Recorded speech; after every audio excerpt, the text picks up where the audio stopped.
Towards the green energy में आज हम देखने वाले हैं power plant based on the nuclear energy. तो इसमें सबसे पहले एज अ रिसोर्स के रूप में या फिर सोर्सेस के रूप में जो फ्यूल इस्तेमाल किया जाता है वो होता है यूरेनियम या फिर प्लूटोनियम। ओके, ये क्या है? ये एक रेडियो एक्टिव सब्सटेंस है स्टूडेंट्स, और जिनको व्हाट कैन से इन्हीं से एनर्जी रिलीज की जाती है bye fusion of nuclear of the atom like uranium and plutonium. उनको काफ़ी सारे energies nuclear reactant of the nuclear fusion के थ्रू एनर्जी रिलीज होती है, और फिर वो एनर्जी जिसके थ्रू वो एनर्जी दैट इज़ द हम बोल सकते हैं कि वो एनर्जी फिर दी जाती है टरबाइंस को। ठीक है, तो बेसिक जो रिसोर्स जो मैंने बोला यूरेनियम और प्लैटिनम इसका होता है, और इनका nuclear reactor of nuclear fusions के थ्रू वहाँ high temperature high pressure of steam generate होती है। ये स्टीम जो है वो टरबाइंस को दी जाती है। टरबाइन को जो ब्लेड्स होते हैं वो है ना, उसके थ्रू टरबाइंस से जो एनर्जी रिलीज होती है वो एनर्जी दी जाती है जनरेटर को। जनरेटर के में अंदर जो मैग्नेट से वो रोटेट होना स्टार्ट हो जाता है, और इस तरह से इलेक्ट्रिकल एनर्जी मिलती है। ठीक है, तो ये फिर से इसमें भी जो टरबाइंस है वो स्ट्रीम को फिर से कुछ समय के बाद जब कूल हो जाता है तो वाटर में कन्वर्शन हो जाता है। तो ये जो चीज़ है steam back into the water फिर से भेजा जाता है सिस्टम फॉर स्टीम के लिए। ओके, तो यहाँ अगर हम एनर्जी कन्वर्शन की अगर बात करें तो यहाँ सबसे पहले जो यूरेनियम या फिर प्लूटोनियम है जो कि रेडियो एक्टिव सब्सटेंस है उनसे न्यूक्लियर एनर्जी जनरेट होती है। ओके, उसके बाद फिर उससे स्टीम निकलती है हाई टेम्परेचर हाई प्रेशर के थ्रू। वो steam is nothing but thermal energy.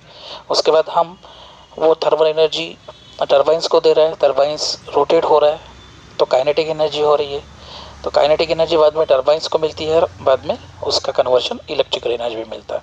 तो nuclear energy, thermal energy, kinetic energy in steam, kinetic energy in turbines, और फाइनली काइनेटिक एनर्जी। इस तरह से एनर्जी का ये फ्लो चार्ट देखने को मिलता है। तो ये जो न्यूक्लियर फ्यूजन की जिनने बात की है ना, जो nuclear reaction for the nuclear fusion की, तो ये कैसे होता है उनके बारे में यहाँ दिया है कि हम जानते हैं कि जब न्यूट्रॉन का ओवरऑल एटम्स के अंदर न्यूक्लियस और न्यूक्लियस के अंदर प्रोटॉन्स और न्यूट्रॉन्स होता है ना।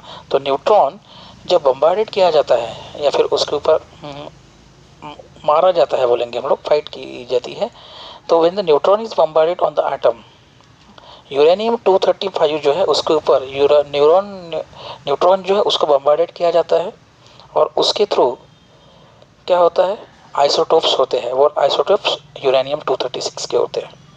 ठीक है, अब ये 236 जो है यूरेनियम, ये एक्सट्रीमली देखा जाए तो अनस्टेबल है, और उसके लिए उसको कन्वर्ट करना बहुत ज़रूरी है।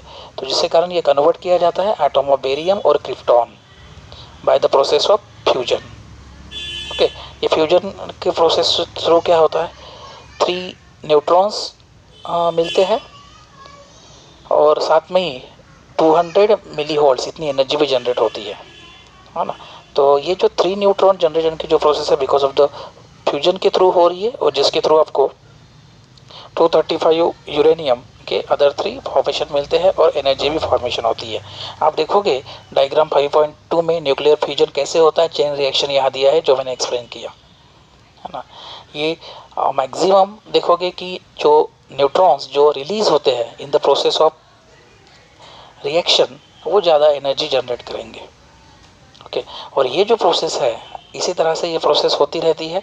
तो यूरेनियम 235 की जो फ्यूजन की जो प्रोसेस है ये कंटिन्यूस होती रहती है, जिसे चेन रिएक्शन कहा जाएगा। Okay, nuclear thermal power plants में इसी तरह से एनर्जी जो thermal power plants thermal energy generate होती है जो कि इलेक्ट्रिकल एनर्जी जनरेशन के लिए इस्तेमाल की जाती है। ठीक है, उसके बाद सिस्टमेटिक जो डायग्राम दी है उसके डायग्राम को ड्रॉ करने को कई बार बोलते हैं।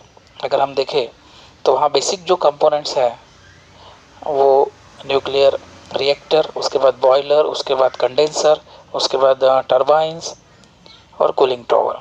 सेम जैसे उधर फंक्शन था थर्मल पावर प्लांट का वैसे ही यहाँ भी है, केवल यहाँ रॉ मटेरियल जो है वो न्यूक्लियर सोर्स है, that is the radio active compounds है।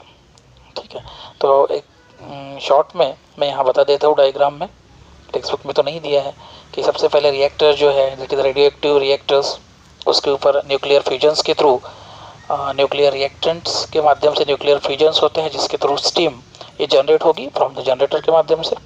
अब ये जो स्टीम जो जनरेट होगी वो दी जाती है टरबाइंस को, और ये स्टीम जनरेट करने के लिए इंपॉर्टेंट कौन है, दैट इज द बॉयलर, है ना।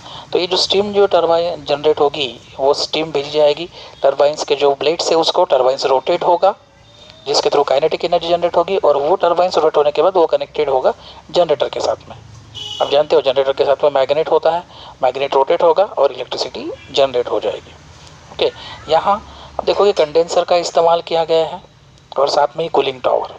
तो जो भी स्टीम जो है वो स्टीम जब कूलिंग टावर का पर्पज़ ही है कि हीट स्टीम को कूल करना, और ऐसा मतलब वार्म वाटर जो जाएगा गर्म पानी कूलिंग टावर में जाएगा और वहाँ से जो निकलेगा वो कूलिंग वाटर निकलेगा जो कि कंडेंसर को जाएगा, और फिर से कंडेंसर के माध्यम से उसको वो वाटर मिलेगा जो कि बॉयलर्स में इस्तेमाल होगा।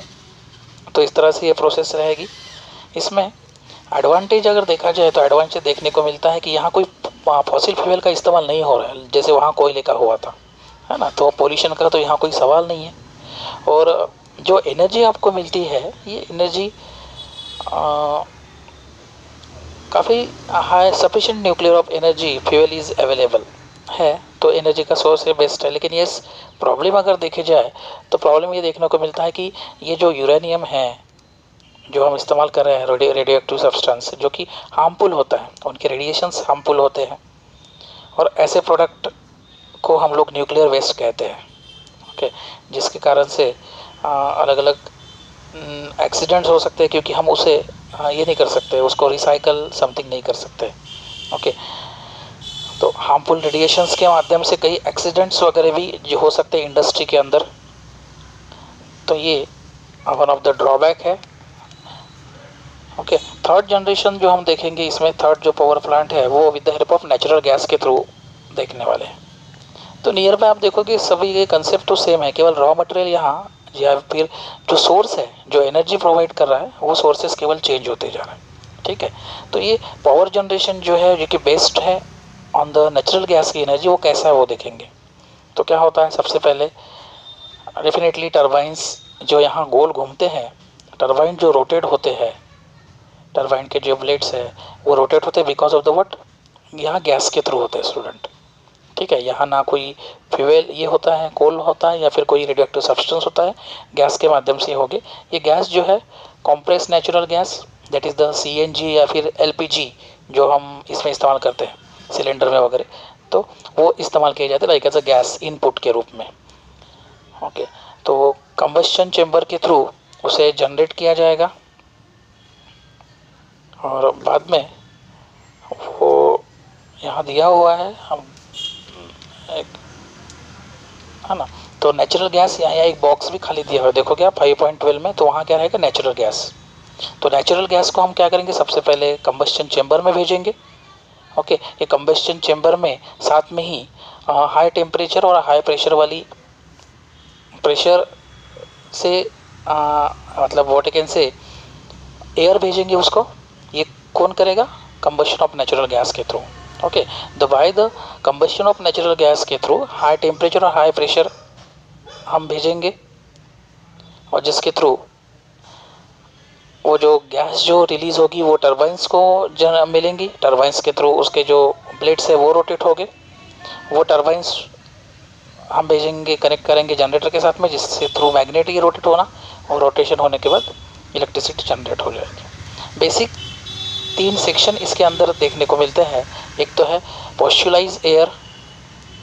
ओके, ये जो पोस्चुलाइज एयर जो है इंट्रोड्यूस हो रही है into the combustion chamber compressor के माध्यम से। ओके, कंबस्शन चेम्बर में नेचुरल गैस बर्न होगी in the presence of air के through, high temperature high pressure के थ्रू वहाँ वो रन होगा टरबाइंस भेजा जाएगा जनरेटर को, जिसके थ्रू इलेक्ट्रिसिटी जनरेट होगी। ठीक है ना। तो एनर्जी सोर्स कैसा है उसका 5.3 में फ्लो चार्ट भी दिया हुआ है कि हम जानते हैं कि जो है नेचुरल गैस है दैट इज सीएनजी या फिर एलपीजी जो कि केमिकल एनर्जी को जनरेट करेगा। ओके, उसके बाद कंबस्शन ऑफ नेचुरल गैस के थ्रू जो नेचुरल गैस है सीएनजी एलपीजी, इनके कंबस्शन के थ्रू जो गैस जनरेट होगा जिसके थ्रू हमें मिलेंगे काइनेटिक एनर्जी। ये काइनेटिक एनर्जी हम टरबाइंस को देंगे और बाद में आपको जो जनरेटर के थ्रू फाइनल एनर्जी मिलेगी काइनेटिक इलेक्ट्रिकल एनर्जी, है ना, मतलब केमिकल एनर्जी, काइनेटिक एनर्जी और बाद में इलेक्ट्रिकल एनर्जी, इस तरह से आपको मिलेगा। इफिशियंसी, इसकी एडवांटेज अगर देखा जाए तो इसकी इफिशियंसी काफ़ी ज़्यादा होती है student as compare to power plants. Power generation plant जो है, जो कि कोयले के ऊपर बेस्ड था, उसके कंपेयर से इसकी इफिशियंसी बहुत ज़्यादा होती है। और यहाँ वैसे ही ये जो नेचुरल गैस है सीएनजी या फिर एलपीजी, उसके अंदर कोई सल्फर वगैरह नहीं रहेगा, जिसके थ्रू पोल्यूशन होने के भी चांसेस नहीं होते हैं। एक सिस्टमेटिक डायग्राम साथ में दी है स्टूडेंट्स, जो कि पावर प्लांट्स की नेचुरल गैस की बाय द नेचुरल गैस है, आपकी डायग्राम पूछते हैं। तो देखो यहाँ फ्यूल्स के रूप में हम यहाँ इस्तेमाल कर रहे हैं नेचुरल गैस सीएनजी या फिर एलपीजी, वो हम कंबस्शन चेम्बर को भेज रहे हैं। कंबस्शन चेम्बर में हम कंप्रेसर के माध्यम से pressurize air, high pressure high temperature, ठीक है ना, जो कि टरबाइंस को जाएगा, टरबाइंस रोटेट होना स्टार्ट हो जाएगा और फिर वो जनरेटर को भेजा जाएगा, है ना। यहाँ जो भी हॉट गैसेस जो है उसका एमिशंस भी होगा। तो ये यहाँ डायग्राम दी है, आप जानते हो ऐसे थर्मल नेचुरल गैस के ऊपर जो थर्मल पावर प्लांट्स है वो महाराष्ट्र में अंजनवेल बोल के जगह है, वहाँ भी है, आंध्र प्रदेश में भी ये देखने को मिलता है, ठीक है। तो आज हम लोगों ने बेसिक 2 टाइप के थर्मल पावर प्लांट्स देखे, दैट इज़ द पहला जो है thermal power plants on the nuclear energy के ऊपर, और दूसरा जो है thermal power plant based on natural gas के ऊपर, ठीक है। आज के लिए इतना ही, नेक्स्ट मिलेंगे नेक्स्ट टॉपिक के तहत, तब तक के लिए stay at home. Thank you students.